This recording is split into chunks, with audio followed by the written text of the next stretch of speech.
Welcome to Should My Business Be Online? E-commerce 101. I am Linda, the host of the webinar today. And Megan, I'll introduce her to you shortly. Let me get us through a little bit of the beginning here.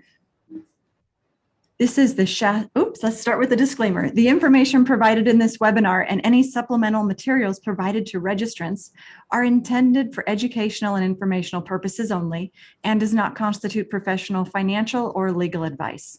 No registrant should act or fail to act on the basis of any material contained in this webinar without obtaining proper financial, legal, or other professional advice specific to their situation.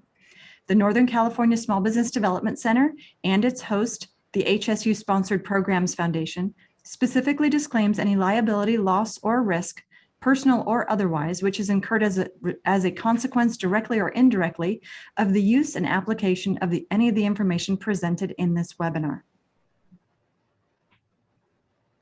This is the Shasta-Cascade Small Business Development Center. We're located in Shasta County, and we support Shasta and Trinity County in far northern California. It's a nonprofit organization, and we provide confidential, no-cost advisory and training services to small businesses. And the reason it's no cost is because this is covered by your tax dollars. So please do take advantage of receiving advisory services from the SBDC. And now I'd like to introduce you to Megan. All right. Hey, everyone. I am excited to be with you here today. I love talking about e-commerce and I love helping small businesses get their businesses online and answering your questions. So I'm going to try to move through this stuff pretty quickly because I want to leave room for your questions and your individual needs. We do have a relatively small group of people here with us, so I think we'll have plenty of time for your questions. So get ready and be thinking of what you want to ask.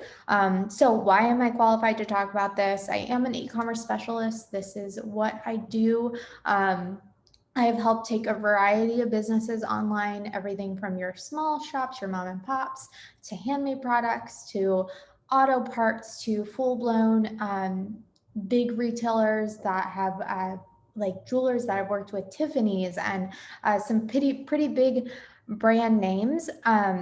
So I've been doing this for, about 6 years now. So it's definitely my niche and what I know the most about. I started really on my own. I started my own e-commerce store in 2017. I've since sold my partnership, but it is still a thriving e-commerce business, and I learned so much, not only as a professional helping people get online, but as someone that was in your shoes at one point as well. So I've seen it from both the marketing side and the business owner side, and I'm excited to talk with you guys about it today. All right, so our agenda. First off, we're going to go through what is e-commerce. This is a super 101 course. So we're going to hit some of the basics. We're going to talk about why we should be paying attention to it, how to know if e-commerce is right for your business, some caveats of e-commerce, and as well as go through an action plan to get your business online. Now, this shouldn't be surprising that e-commerce is super important. I think if we've learned anything over the last year, it's the importance of being online. So by the end of this course, it is my goal that you will have a clear understanding of what e-commerce even is, how it can help your business, and that you will be able to make educated decisions on whether or not you want to take the step and the plunge to get your company online, and that you will have a clear set of action items and goals to get your business online, to be successful online. So first off, let's start with the basics. What is e-commerce? E-commerce is commerce conducted via the internet. So this is the definition by Merriam-Webster. It's anything that is bought and purchased online. That can look like a number of things. It can look like most people think of products, but you can also purchase services online. That is still e-commerce. But today we're going to really focus on our product-based businesses within e-commerce. If you are a service-based business, though, this is still going to be applicable for you, but a lot of the examples we'll use and some of the tools that we focus on are product-based, because product-based businesses tend to have more needs, right? They have to deal with shipping and taxes and various things that our service-based businesses don't have as much of an issue with.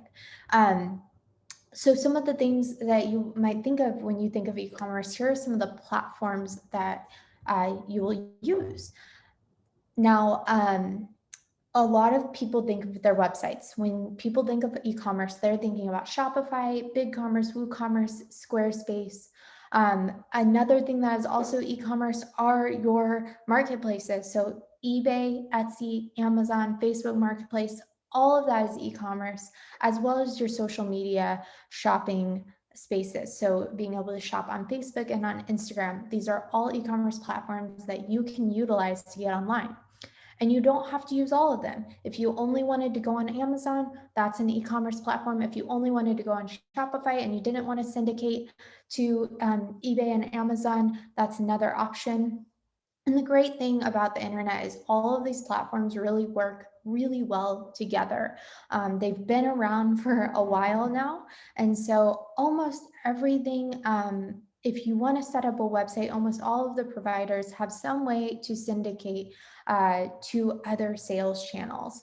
So you can easily integrate, for example, Shopify has a out-of-the-box integration with Amazon as well as Facebook and Instagram, and it's as easy as a click of a button to be able to sell across multiple platforms. Now, before I switch slides, I do want to talk about some of the key differences between websites and your marketplaces. So with your websites, all of the traffic going to your website is going to be traffic that you have to generate. Whereas with marketplaces, they're really like Google. They really serve as search engines. And so it gives you an opportunity for your products to be found through sites that people are already visiting. People are already going to Amazon. And so if you're able to use certain keywords and optimize your listings, Amazon or Etsy or eBay can be a place that your products are organically found, while they will take a percentage cut of your profits versus somewhere like Shopify, BigCommerce, and WooCommerce, where you're only going to pay your standard credit card processing fees. But you are responsible for getting the traffic onto your website, and you pay Etsy and Amazon to basically get you traffic. That is the service that they provide. All right, so any questions starting off about platforms or what e-commerce is? And you're welcome to turn your microphone on if you'd like to ask a question directly, or if you don't have that ability, you can send it to me in the chat and I'll be happy to read it for you.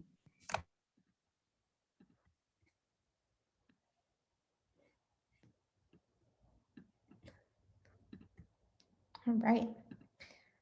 If we don't have any questions thus far, we are going to go ahead and move on. I would actually like to know, while we're going into whether or not e-commerce is a good step for you, I would love for you guys to put in the chat what your businesses are, so that I can better tailor our content to you guys today. We'd also be interested in where you're located. So you could Yes. put down your company type and where you're located as well. That'd be helpful. And I'll read those to you, Megan and Liz, so you can see them directly.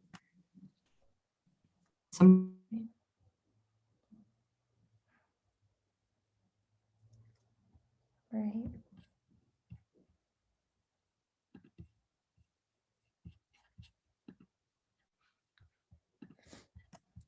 So Megan, I see Willow Furniture and Garden Accessories in the San Jose area. Awesome. Online meal delivery in Duluth, Georgia. Cool.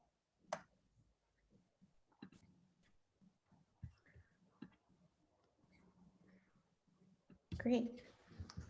All right. Well, we'll keep going, and if we have any more of those pop up, Linda, we can share those at our next question, because I'm actually not able to see those chats. Okay, So, I do have a couple more entries. great. I have someone from Happy Camp, California, not sure exactly what my business is yet as far as e-commerce. And then another one is creative design graphic designer artist in Reading.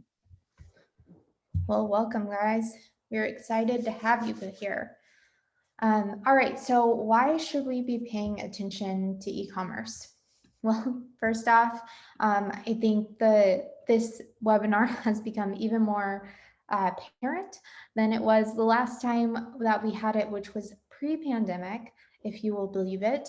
And during the pandemic, our global e-commerce jumped from 15.6% to 20%, which is quite shocking, as it was only growing by about a percentage a year. And then it took a big jump by about 4% during the pandemic. And well, you hear the words like this is the new normal a lot in a lot of different spaces. And I would say that's definitely true of e-commerce. People who formerly weren't buying online, they learned to buy online, they got used to buying online during the pandemic. And so you're going to see that continue. People experiencing the ease of online purchasing, some maybe for the first time ever. And so that number is just going to continue to skyrocket. So e-commerce is now a $27.6 trillion market. So there's plenty of money to go around for you and your business and what you want to do online.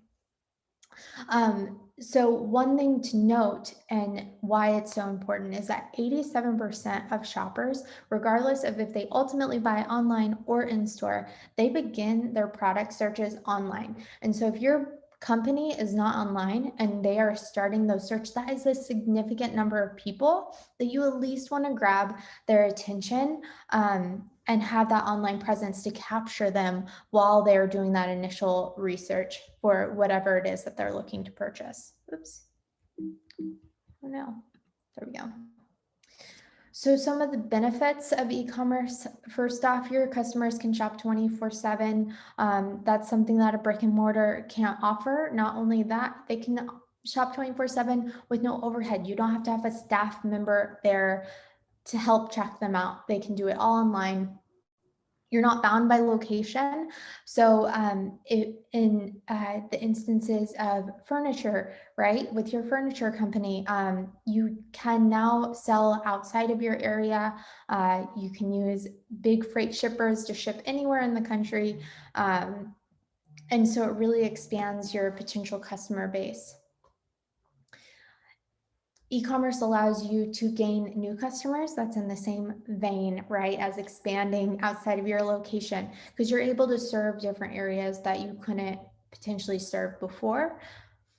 You're also able to serve people who are in that online space and who exclusively buy almost exclusively from online rather than in store. Another great benefit of e-commerce is that it is low overhead and minimal investment. So you are pretty much paying to get your shop set up.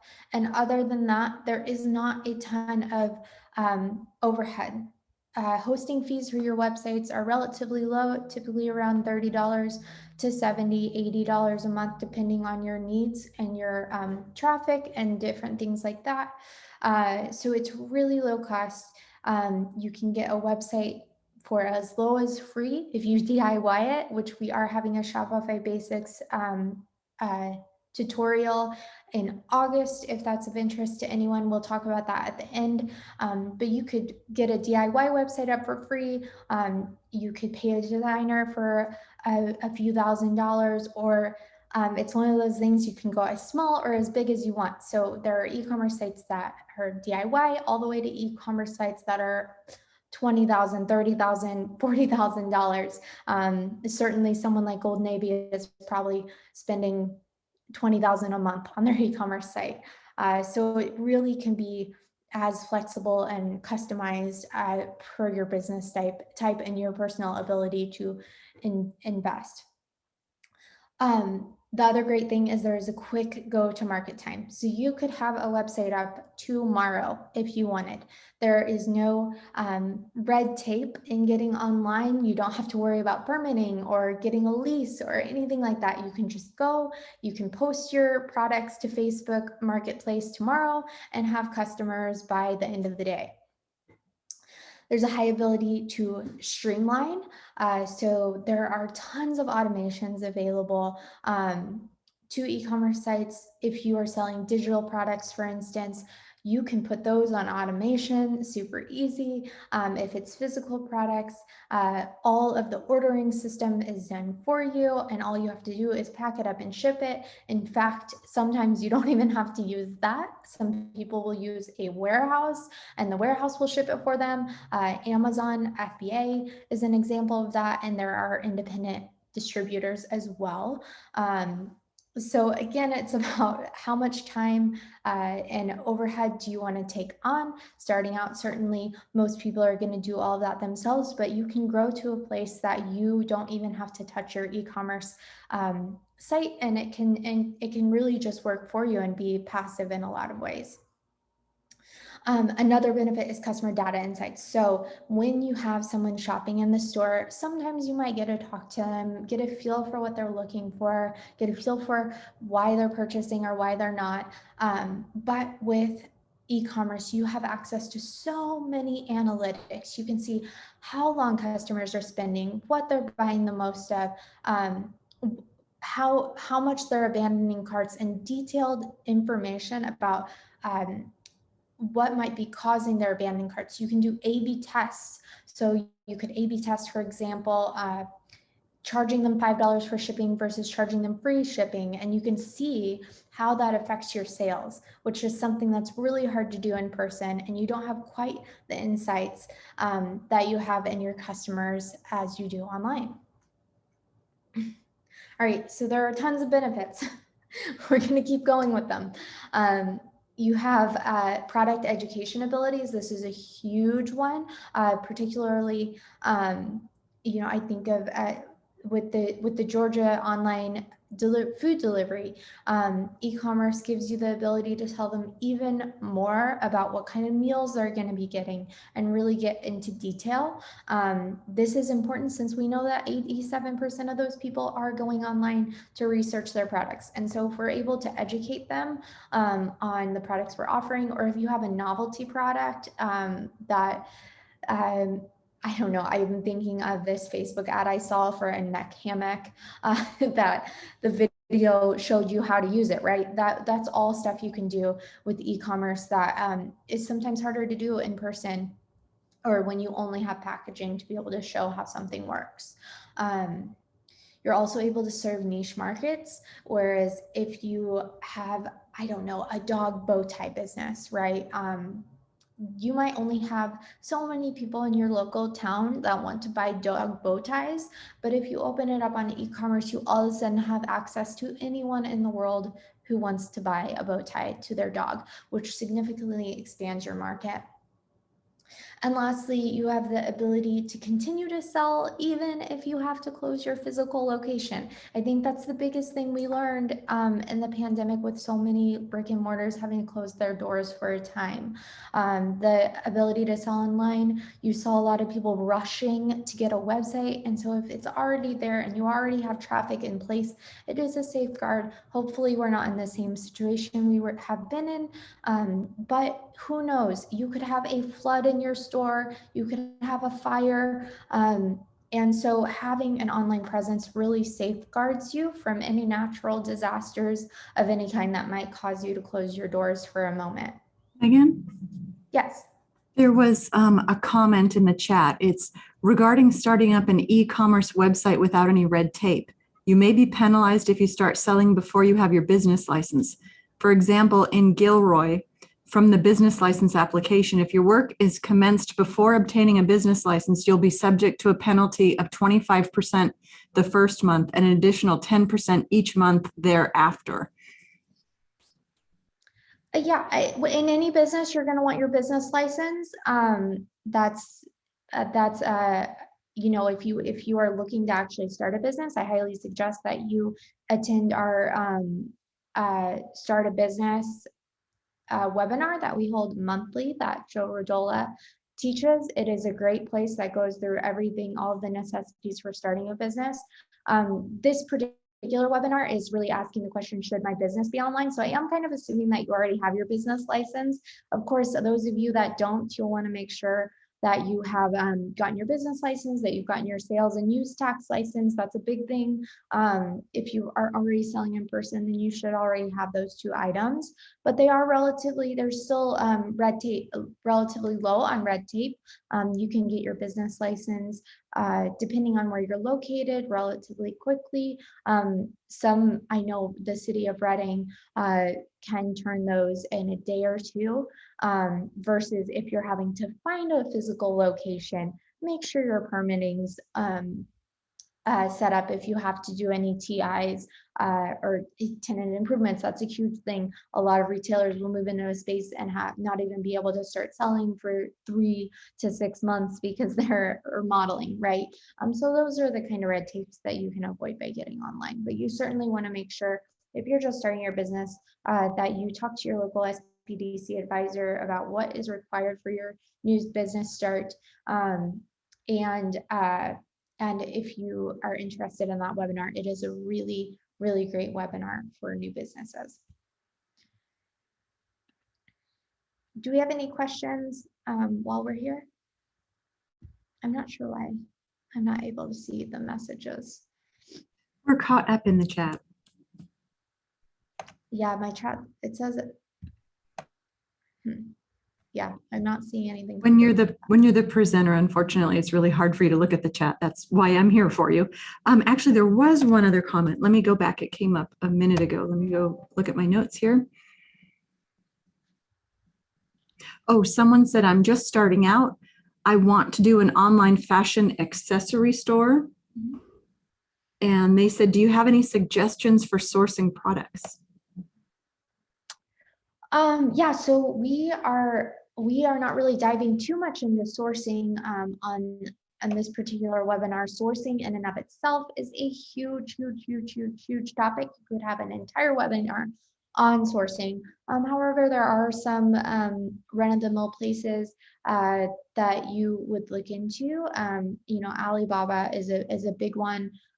Depending on what kind of fashion, if you're looking at like print on demand type of stuff, there's a lot of print on demand places, which is, you know, if you're doing graphic tees, it can be a good option for starting out because it is so low overhead and you don't have to worry about having inventory on hand. If you're looking at boutique, you know, fashion, are you designing your own fashion? Are you sourcing other people's fashions? There are a lot of online wholesale platforms such as Faire, F-A-I-R-E, and Abound is another one. Those are 2 places that you can find. There are a lot more than that you can find wholesale fashion accounts for a boutique. Or you can, of course, source your own fashion designs, and you could look into sourcing either from outside of the country. There are various companies online that will manage helping you source from factories, or there is, I believe it's called ThomasNet. I can't think of the name of it off the top of my head, but it is a list, a sourcing company that sources only US-based factories, which is a really good option if you are looking to find your own or have your actual own designs produced. And Megan, a follow-up comment that person had is, I want to do my own website, thinking of Shopify. Yeah, so we'll dive into some of the basics. For that, there is we are hosting a Shopify Basics 101, which walks you through how to set up a Shopify site on August 4th at the same time as today. So you will want to head over. We'll actually share the link at the end of this for you to sign up for that if that's of interest to anyone.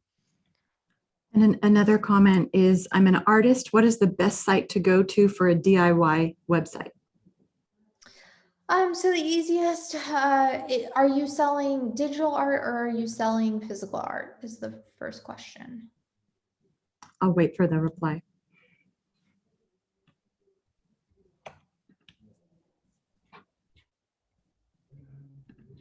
Physical art. Physical art.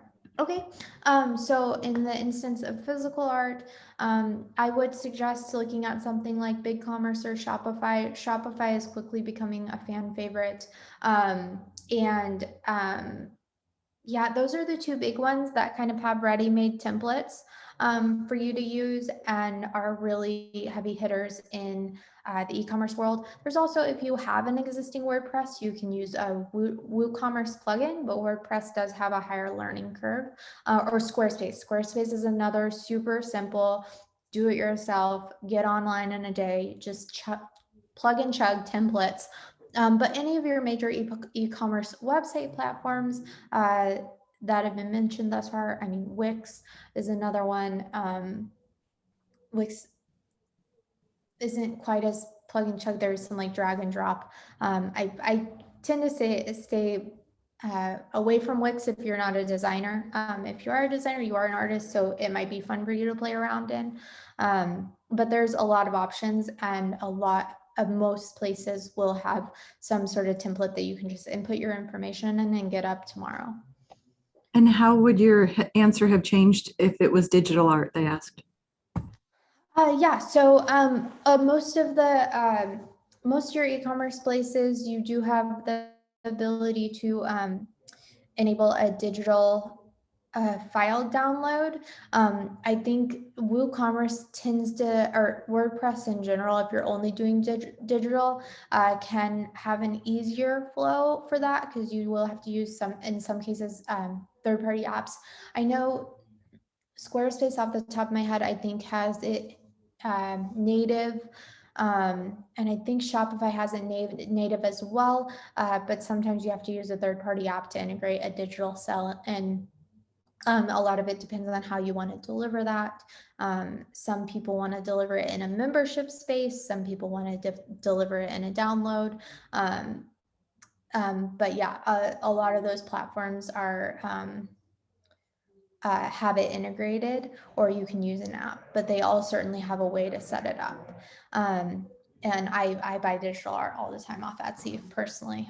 My son's having a birthday party this morning, and I bought all kinds of digital art for for the decorations. So yeah. Another question is, they're looking at the upcoming webinars we have and said, is the sourcing products webinar available on archive, or is it upcoming? Oh, sorry, that's not actually a webinar that we have. It's just the subject of sourcing could be an entire webinar. We don't actively have a sourcing webinar. I'm not sure if we have, Linda, I would contact, I'm not sure where you're located, the person who asked that.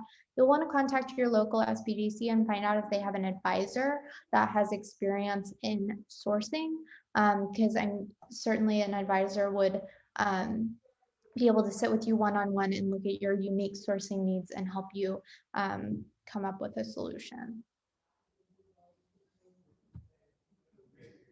All right, so let's get moving on then. If there aren't any other questions for now. Oh. All right, so some of the caveats of e-commerce. We've heard a lot of positive. Here's some of the things you need to look out for. First and foremost, this is what gets everyone. If you are on TikTok at all, I have a newborn, so I spend a lot of time on TikTok when I am rocking him to sleep. You get the sense that like all you have to do is like throw some stuff online and everyone's gonna buy it and it's gonna be so get rich quick. But that's just not true. So I like to say, if you build it, they will not come unless you tell them it exists. And so if you get a site up, you have to have a marketing plan. It is not as easy as throwing something up, or even putting something on Facebook or Amazon or Etsy, while those places do have organic traffic and abilities to find things that way. You might generate some income, but it's going to be relatively nominal, if anything, because there is a lot of competition. So if you do not have a marketing plan or a search engine optimization plan for those particular platforms, you're it's just going to be a website sitting on the internet that nobody's going to or buying from. So it is very important that we understand that this is not a get rich quick scheme. It does take work. It does take a plan. It does take effort. So one of the things, and we're talking about having a plan and the effort it takes, is that if your website and e-commerce platform is ugly, they will leave. And that's backed up by statistics. 62% of users will leave a site if it's hard to navigate or not aesthetically pleasing. That is a significant number. So if you are not personally a designer, I highly suggest that you choose a template that's plug and play.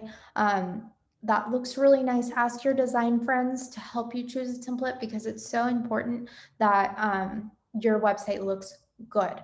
And if you choose to hire a designer, if you have the capacity to hire a designer, that is always encouraged, someone that's really good at their trade. And I encourage you to trust your designer. Find someone who is knowledgeable in e-commerce and user experience.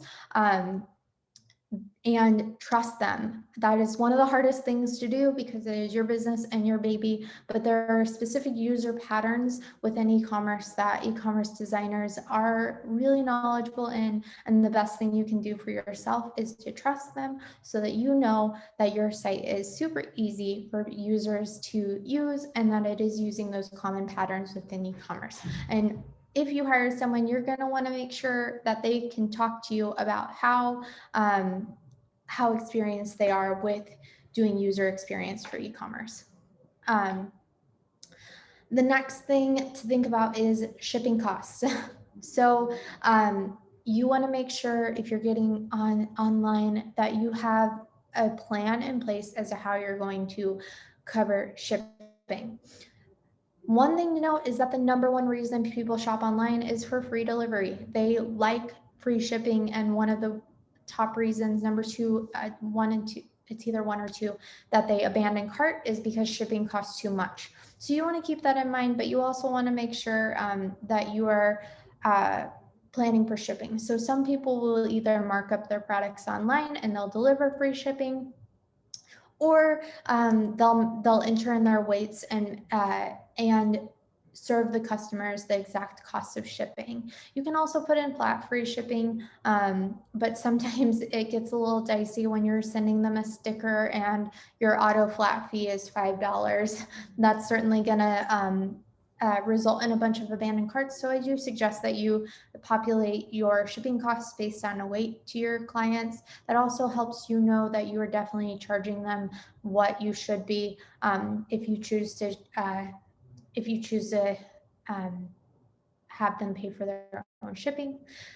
And keep in mind, if you want to keep use the strategy of free shipping, a lot of people will do, over $100 gets free shipping. That's a really good upsell tactic to get people to add just a little bit more to their cart in order to get that promotion.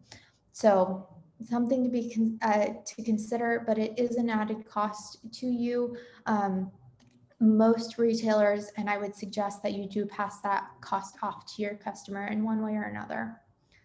And they're used to it, right? You're used to seeing shipping when you're shopping online, and many of you will know that I personally will add to my cart to get the free shipping.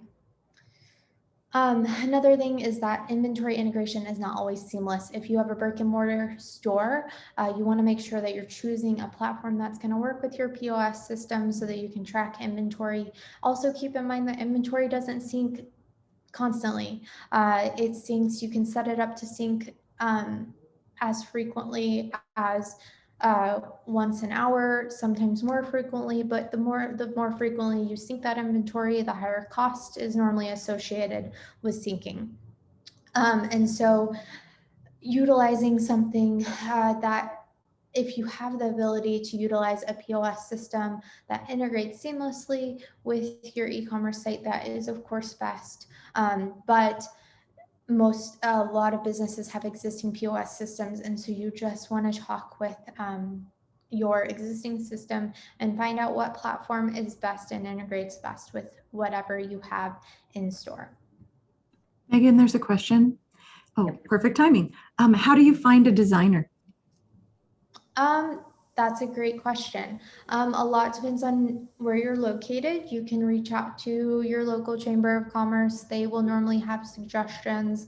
If you are located in Shasta County, we are about to launch a Reading gig board where you will have access to all of our local freelance designers to pick through from. You can also find people, and they're on LinkedIn and Facebook. There are e-commerce specific Facebook and LinkedIn groups. I highly encourage looking in there, but make sure that you do your homework and that you're working with someone who really knows their stuff. We have, over the course of my career, I've taken on a lot of Shopify sites from people who were told that they had Shopify experience, only to find out that Shopify is really technical if you do something custom. And so we've inherited a lot of broken sites. And so you want to make sure that you are asking a lot of questions and seeing their past work. And asking what they did on their past work. A lot of people in their portfolios, they have past work, but maybe they only designed it and now they're going to try to design and develop your site. You just want to make sure you ask all of the questions, or maybe they developed something and a designer designed it and then you get something back that's not as pretty. We see all of that kind of stuff all the time. So the better vetted, the better you can get. And a lot of those Facebook groups in particular are really great because you will see people vetting other people in those groups. A great way too is to ask, if you post in one of those groups asking for a designer, rather than asking, hey, is anyone a designer? Ask, hey, has anyone used a designer that they love? Please do not post your own website. If you are a designer, I will not respond to you. So that way you can actually get people who have actually used a designer that can tell you about their experience. And that's the best way to source a designer that's really great, is hearing it firsthand and not getting sucked into people's portfolios or what they say that they're really good at when it comes to posting in a social media group, because sometimes they are unfortunately not as black and white as they may seem. And so I like to, when I'm asking for recommendations, I ask for recommendations and I ask that people do not promote themselves personally. So that helps weed out some of that. And Megan, there's a comment in the chat. It's a little bit long, so I'll read it to you. I won't be maintaining an inventory, as my business will be a side hustle until I retire in a few years, and purchases will be built in order. Is there an established technique or platform that can throttle business to limit the orders coming in? I want to be able to offer my products online, but don't want to be overwhelmed by too many orders at one time. I know that that is a sure way to get a bad rap and drive future customers away. Yeah, so there's a few different options. It would depend on how you want to handle it. There are some that you can actually use a scheduler to schedule out almost like a booking, even though it's not like a photographer or something like that. You could still utilize something like that to be able to like book their delivery date. The other thing you could do is, like in particular in Etsy, and you can utilize the same um,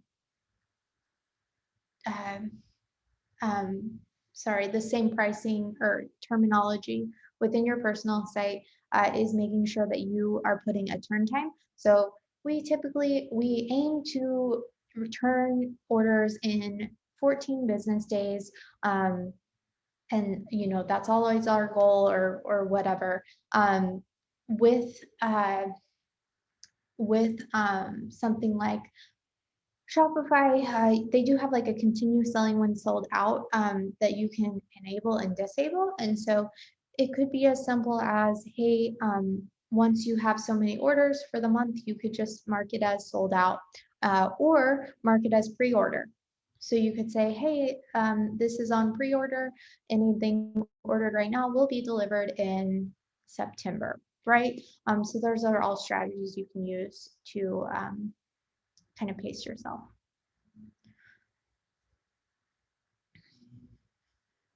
All right. Okay, so answering the question, should my shop be online? We used to go through a bunch of questions as to whether or not you should, but if there's anything we've learned in the last year, it is yes. Yes, your shop should be online. And then I say with the caveat, unless it shouldn't. Now, the unless it shouldn't is not what it used to be. Um, we used to look at things like SimilarWeb and SEMrush, and I highly encourage you to go check out these places. These are things, tools you can use to actually look at your competitors and see what kind of traffic they're doing. But rather than asking, hey, are my competitors making money here? At this point in the game, we know your competitors are. I don't care who you are or what you're selling. There is a competitor out there that is absolutely killing it in e-commerce. And so I encourage you to go and use these tools just as an encouragement to see what kind of traffic some of these shops are actually making or getting, and take the industry standard. These are some examples of swimsuits. And so if we take, let's see, they're getting 200,000 website visits. I believe this is per month. And if they're making 1% of the sales, or 1% of those are converting in sales, and they're, let me pull out a calculator. 1% are converting in sales, which is 200 people, and let's say their swimsuits are $40, they're making anywhere from 8 to 10 grand a month. So that's probably a low estimate, honestly. Somersault probably is a multi-million-dollar swimsuit company. Anyways, but you can use this and just as an encouragement to see what's possible. Look at the big guys, look at the medium guys, look at the small guys, and you can kind of see what to expect as you grow your e-commerce business. And the biggest takeaway is that there is plenty of pie to be had. There is enough money and enough traffic to go around. People are constantly looking for new places to buy products. I know with fashion and art, I search new art sites all the time. We are constantly looking for new art for our home. I'm constantly trying to find new fashion brands to buy from. And so use these competitor analyses to really encourage yourself. Because the answer is yes, there is business to be had online. So going further into that, we used to ask questions like, hey, let's gauge our customer interest. Are your customers even interested in purchasing online? Let's check the global market. Are your products selling something that are they selling globally? Are people outside of your area interested in it? But the pandemic really taught us that there is an importance in online presence.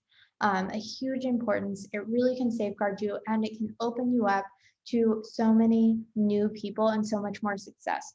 In fact, during the pandemic, we saw a lot of businesses close, but all of my e-commerce clients went crazy. They went crazy with sales. And so there really is growth happening here, and it's an exciting opportunity to jump in. So now, the truly important questions are not if you should, what competitors are doing, all of that. You can have success in e-commerce if you have the wherewithal and the ability and the time to put effort into it. So now the truly important questions are not you should, but whether or not if you have the bandwidth to invest in it, because it is not, like I said, it's not a get rich quick scheme.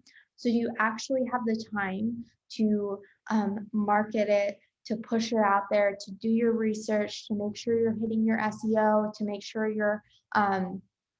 you're fulfilling products in a timely manner, all of those types of things. Do you actually have the bandwidth to invest in it, or is your existing business or existing life, does that take up too much time to take on? Does taking on another chunk feel like way too much? That's an important question to ask. Do you have the time? Do you actually have the time in your schedule to put effort into this, to take on anything more than what you're currently having to take on. And then do you have the resources to do it well? Like I mentioned, something that has poor user experience or poor design aesthetics, we see 62% of customers leave because of those reasons.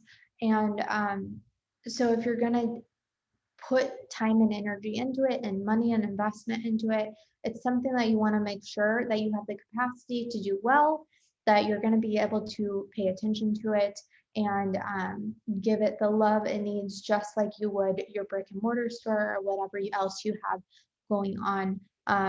Otherwise, it will go stagnant. And we've seen this time and time again where e-commerce companies are doing really well, and then the owner stops posting on social media, or they stop pushing the online sales, and sales will eventually dry up if you're not consistently marketing your online store. Now, a lot of that, as you grow, you can outsource and outsource and outsource, right? The more money your website's making, the more you can pay someone else to market for you, and you really can automate it.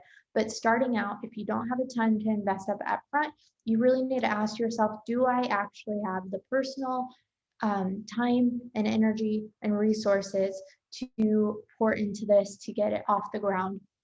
Because it is one of those things that it does take some time to start generating that traffic. You're going to have to do a lot of testing. You're going to have to find your customers online and figure out where they're living and how best to contact them and reach them and get them on your website. But once, it's like with any other business, once you figure out those pieces of puzzles, then you just pour gasoline on the fire, and you can really start to scale. But it does take energy and thoughtfulness up front. So any questions? Yes. No. What is the name of the website used to check competitors? So that's going to be, shoot, let's see if I can, oops, sorry.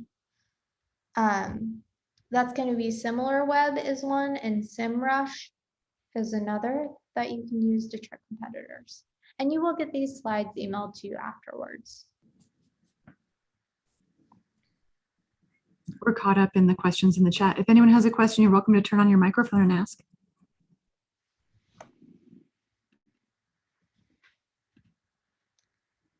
All right.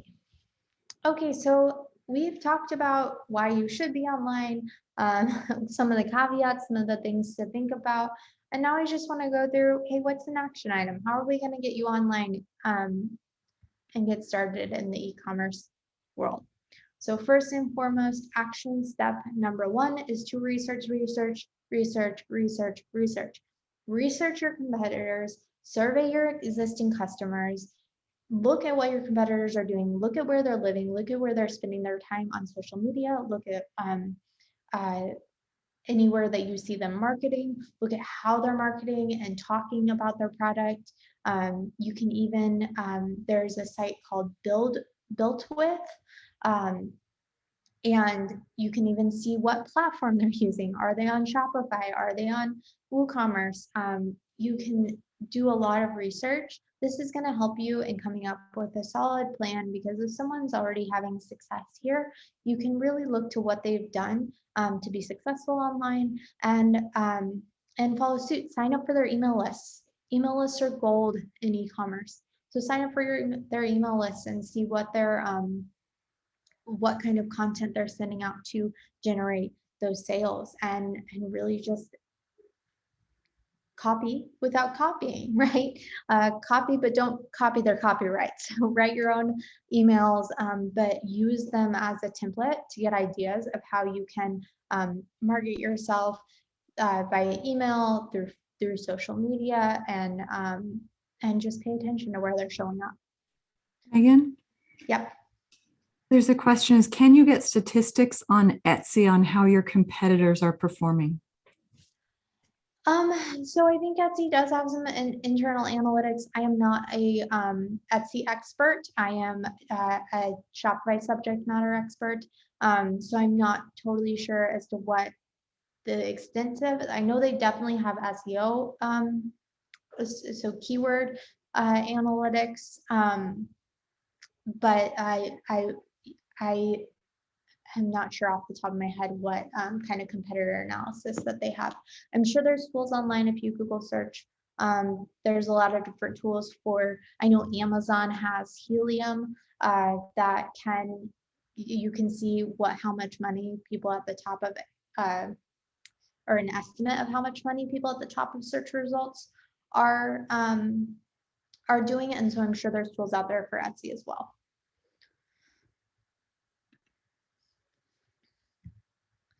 All right, action step number 2, once you've done your research and you've seen what your competitors are doing, you've talked to your customers and seen what they want out of an e-commerce platform, I would ask your customers too, for art, like what are some things you like when or are looking for when shopping for art online?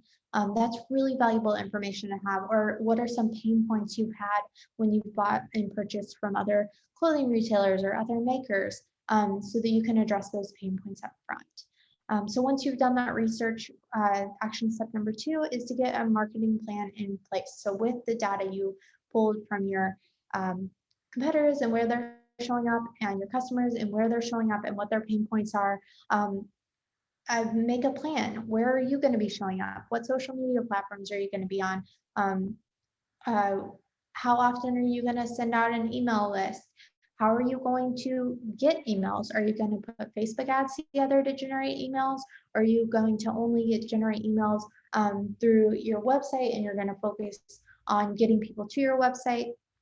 How are you going to drive traffic to your store? Again, are you going to put up Facebook or Google ads, or are you just going to get on your personal website and tell all your friends that you have an e-commerce platform? Maybe you already have an email list that you can let them know that you're now online.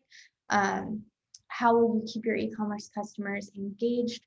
This is important. Again, if you build it, they will not come, and they will stop coming if you stop telling them about it. And so how are you going to continually let them know about new products and sales going on?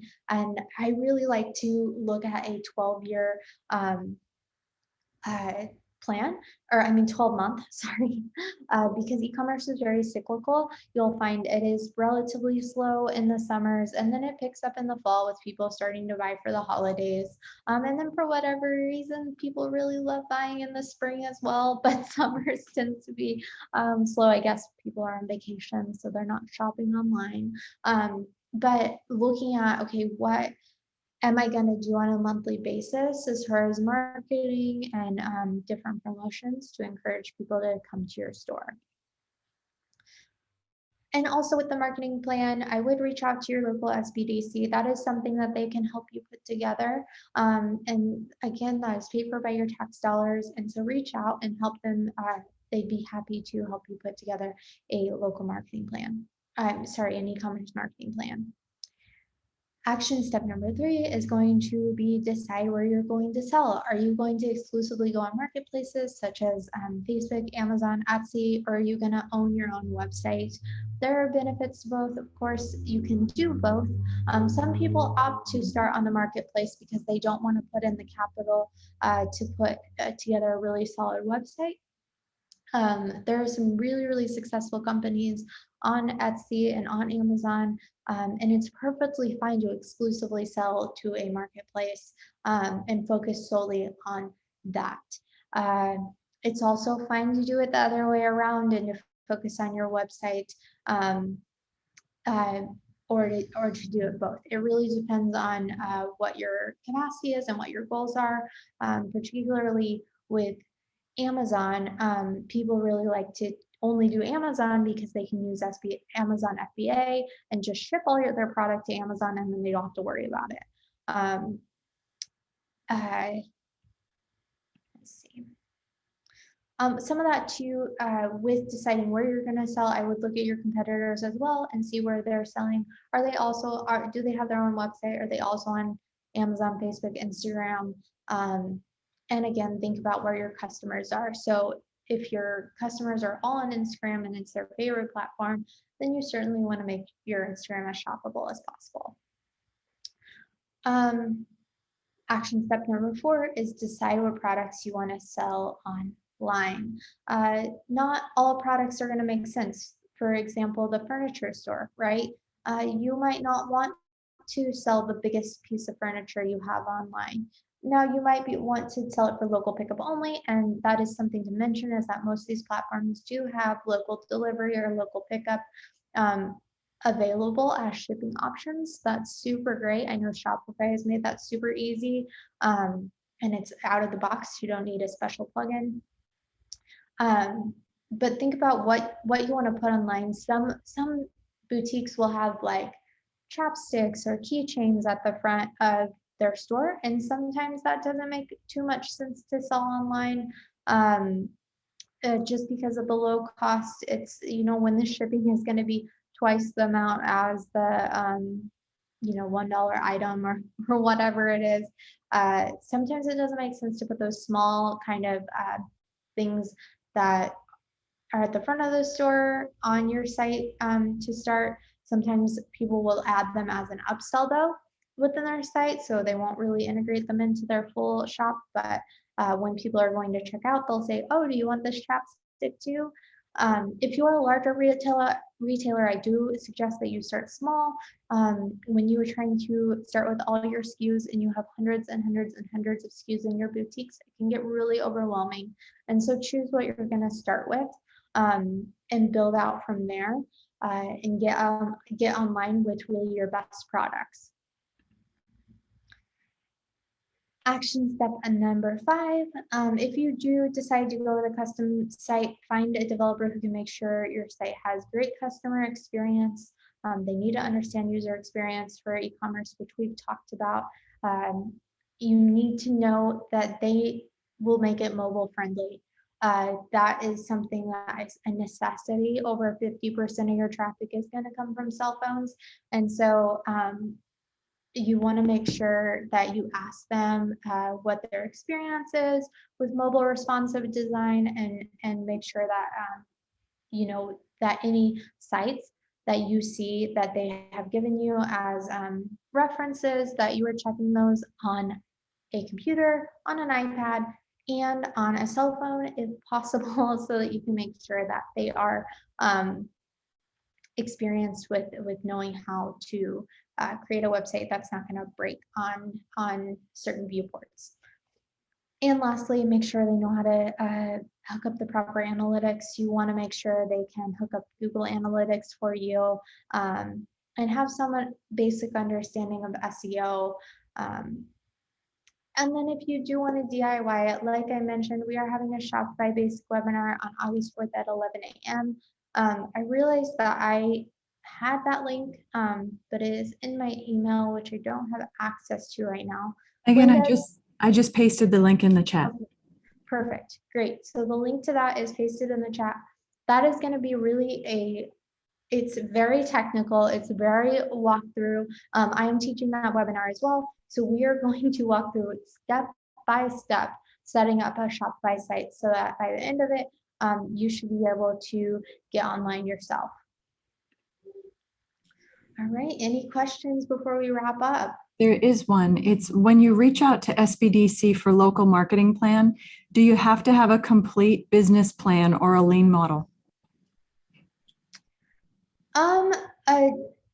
Not typically. They're not going to force you to have a business plan. However, that is something that they will probably encourage you to walk through with, and it's something they can also walk you through as well. So I know when clients come to work with me, I will have them walk through their business plan as part of their marketing plan, because if you don't have a strong business plan, it's really hard to know what to have a strategy around your marketing plan. But that is something that they can help you fill in those missing holes, and they will ask those questions when putting together a marketing plan. It's actually a part of your business plan to that point.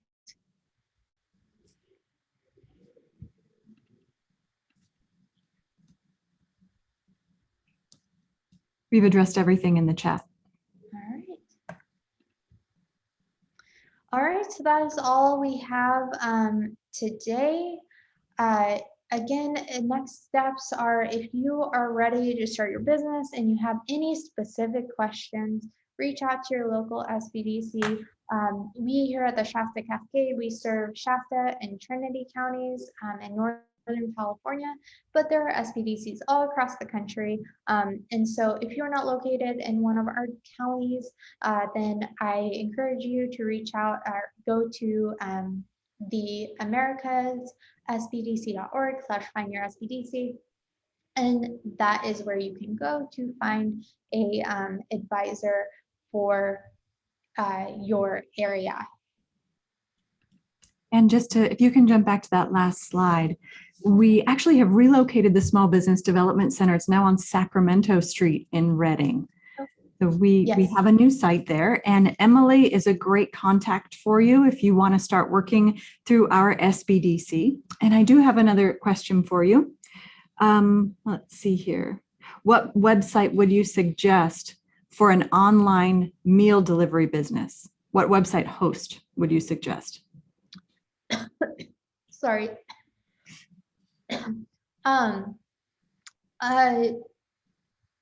It depends on how robust of a product you have.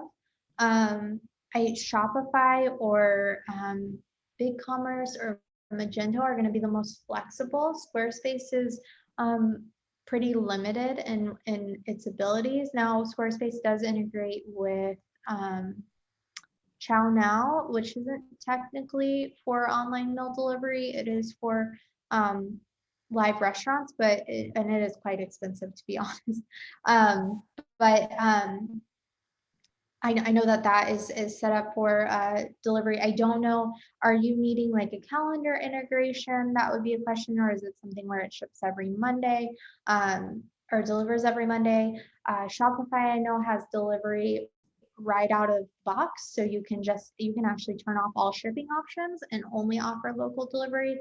And there are apps where you can actually schedule your local delivery that are relatively affordable. I know we had a chocolate company that I worked with that only did deliveries on Tuesdays and Thursdays, and so they integrated with an app on Shopify that allowed people to choose either Tuesday or Thursday, so that they knew that it was not going to be delivered instantly. So that was a good solution. Yeah, I spoke with I've currently started the process of creating the website, and I spoke with ChowNow yesterday morning, and they explained to me that yes, they're not really a delivery if it's not same day. So if it's a scheduling, they won't be able to service the delivery. You said Shopify was a good option. What was the other one? I don't have experience with deliveries on BigCommerce or WooCommerce. WooCommerce. So you can look into those to see if they have plugins. I know Shopify has Zapier, is the delivery plugin that I know of off the top of my head that does allow you to schedule and set certain deliveries. And you can actually, and it also, you can set it by zip code. So like with the chocolate factory, they were in San Francisco, and so they wanted to deliver to half of San Francisco on Tuesdays and the other half on Thursdays. And so based on their zip code, they had Tuesdays populated or Thursdays, which was pretty robust, and it was relatively affordable. I think it was only around $30 a month, or maybe a little bit higher than that. But as far as like delivery solutions, when you're looking at like ChowNow, that's like, quite a large investment monthly, then at 30 to, it might have been $50 is much easier to bite off. Right. Thank you very much. Yeah. Here's another question for you, Megan. It's, can you reference a website on Shopify that we can look at as an example of the type of e-commerce site they can provide? Yes. Shopify is the most flexible in general. You can actually, if you're a developer, you can code a theme completely from scratch relatively easily. You can technically do that with WordPress and Squarespace as well.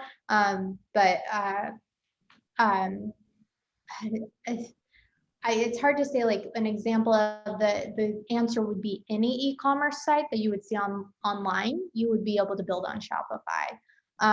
If you go to the best place to look at like for like DIY and out of the box, if you go to Shopify, let me pull up a URL real quick.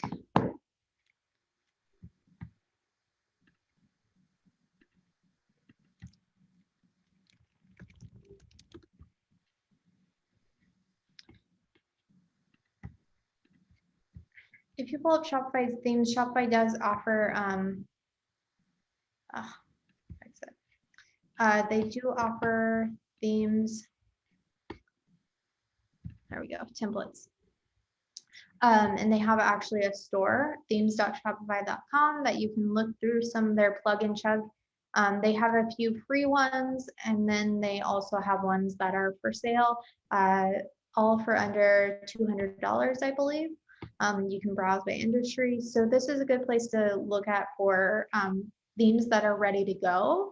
If you work with a developer though, you can build absolutely anything on Shopify. So you can build something as robust as like an Old Navy or a Banana Republic. I don't know why I'm just thinking of Gap companies, but you can get as big or as small as possible. You could, I mean, even Wayfair. Wayfair is huge, right? And that's something that could be built out on Shopify due to how flexible and how fast of a platform it is.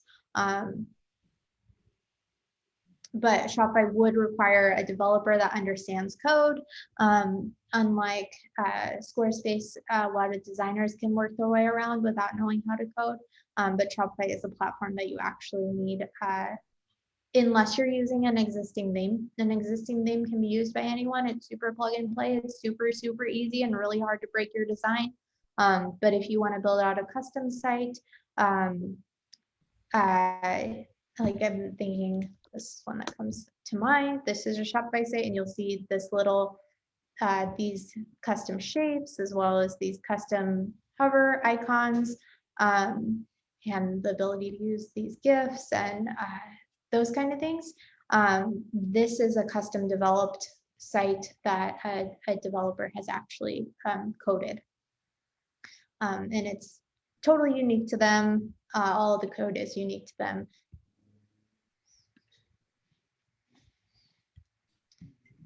All right, are there any more questions before we wrap up? Nothing else in the chat. Yes, builtwith.com. If everyone sees in the chat, that is the site that you can go if there is a site that you like the look and feel of, or if it has functionality you want. Builtwith.com is a great resource to figure out what they're using, and you can even see what technologies outside of the platform itself that they're using. Sometimes they're using different apps or integrations that you can typically figure out what it is that they're using to make it work the way you want it to.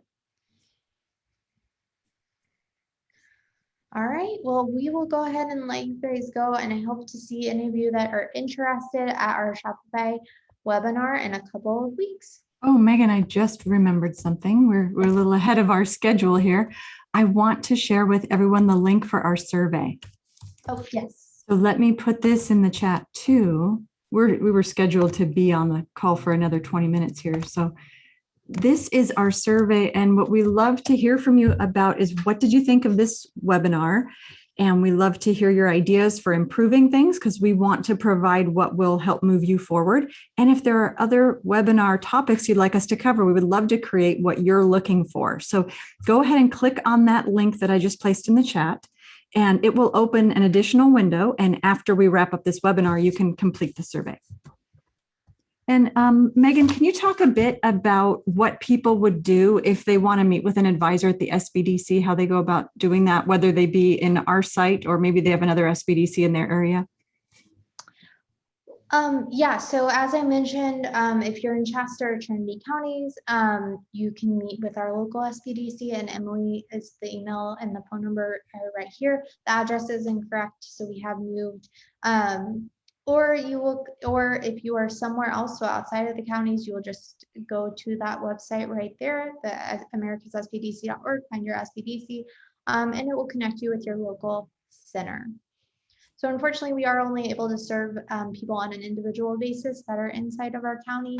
But I guarantee you, you have some amazing advisors at your local SBDC. So certainly reach out, and I know they're eager to help you.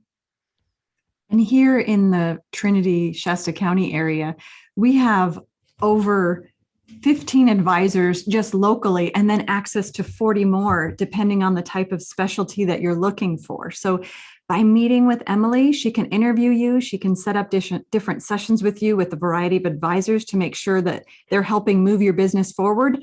I started my business with SBDC about 6 years ago. I had no idea what I was doing and just met with various advisors. They helped move me forward in a lot of different areas. So this is a free service to you because your tax dollars are paying for it. So please do take advantage of this for you. And Megan, we are ready to wrap up whenever you're ready. All right. Well, I think that's it. We've covered everything. So please reach out if you have any questions. We will be sending these slides as well as this recording after the fact. So you will have it if you want to reference anything you've learned today. And we hope to see you around. Good luck in your e-commerce ventures.